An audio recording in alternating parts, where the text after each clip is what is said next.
আসসালামু আলাইকুম প্রিয় বন্ধুগণ, আজকে আবার একটি ব্র্যান্ড নিউ ভিডিও নিয়ে হাজির হলাম। আজকে স্যামসাং A23 একটি সিপিইউ রিভলভ করব। টোটালি ডেড কন্ডিশনে আসছে। তো আমরা স্টেপ বাই স্টেপ ফলো করে দেখলাম সেটটি ডেড কন্ডিশনে আছে।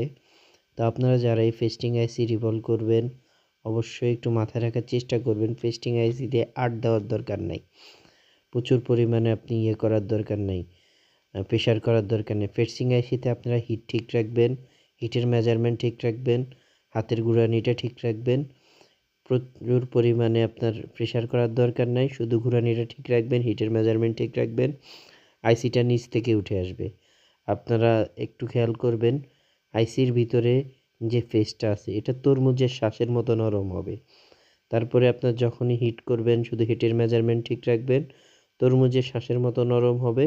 এ পর্যায়ে আপনি হালকা করে ভিতর দিকে ঢুকাবেন, ঢুকানোর পরে একটুখানি যখন দেখবেন যে পুরোপুরি নরম আছে, উপর থেকে হালকা করে আঁচড় দিলে আইসিটি উঠে আসবে। এখন দেখতে পাচ্ছেন আমরা যে কীভাবে আইসিটি উঠালাম এবং পুরোপুরি রিভলভ করে বসাচ্ছি।